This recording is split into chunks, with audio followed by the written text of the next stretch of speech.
সংরক্ষণ ও তদারকির অভাবে অস্তিত্ব হারাচ্ছে নেত্রকোনার দুর্গাপুরের ঐতিহ্যবাহী কমলা রানীর দিঘি। এই দিঘিকে ঘিরে মানুষের উৎসাহ থাকলেও বর্তমানে বেশিরভাগ অংশ বিলীন হয়ে যাওয়ায় হতাশ পর্যটকরা। ঐতিহাসিক এই নিদর্শনটি রক্ষায় জোর দাবি জানিয়েছেন তারা। রাজেশ গৌড়ের তথ্য ছবিতে প্রতিবেদন। নেত্রকোনার দুর্গাপুর উপজেলা পরিষদ থেকে প্রায় ৩ কিলোমিটার দূরে বিরিশিরি ইউনিয়ন পরিষদের কাছে অবস্থিত ঐতিহ্যবাহী কমলা রানী দিঘি। কথিত আছে ১৫ শতকের শেষে সুসং দুর্গাপুরের রাজা জানকীনাথ এই দিঘিটি খনন করেন, কিন্তু পানি না থাকায় রানী কমলা দেবী দিঘির মাঝখানে পূজায় বসেন এবং একসময় বজ্রপাতে মাটি ফেটে পানি বেরিয়ে আসে। সেখানেই তলিয়ে যান রানী কমলা দেবী। এমন ইতিহাসের কারণে সবাই কৌতূহলী হয়ে দিঘিটি দেখতে আসেন। কিন্তু ঐতিহাসিক এই দিঘির বর্তমান অবস্থা দেখে হতাশ পর্যটকরা।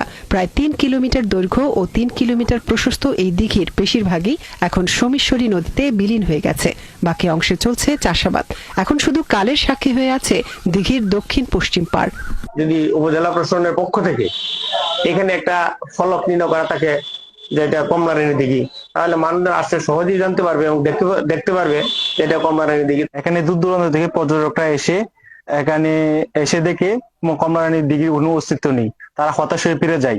আমি উপজেলা প্রশাসনের কাছে দূর দাবি জানাই যাতে এখানে একটি স্মৃতিফলক লেখা হয়।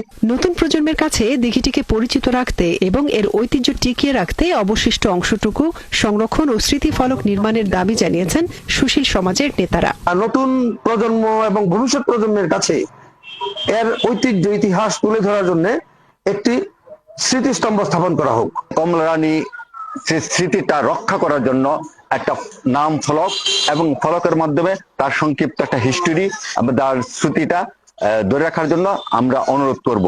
দিঘিটি সরেজমিনে পরিদর্শন করে সংরক্ষণের উদ্যোগ নেওয়া হবে বলে আশ্বাস দেন উপজেলা নির্বাহী কর্মকর্তা। দিঘিটির বর্তমানে অস্তিত্ব প্রায় লোপ পেয়েছে। আমি ব্যক্তিগতভাবে সেখানে ভিজিট করে এটি সংরক্ষণের জন্য পরবর্তী যে পদক্ষেপ সেটি গ্রহণ করার চেষ্টা করব। ঐতিহাসিক এই কমলা রানীর দিঘি সংরক্ষণে দ্রুত কার্যকরী পদক্ষেপ নেওয়ার দাবি দুর্গাপুরবাসীর। মনিরা কাজুরি, ৭১।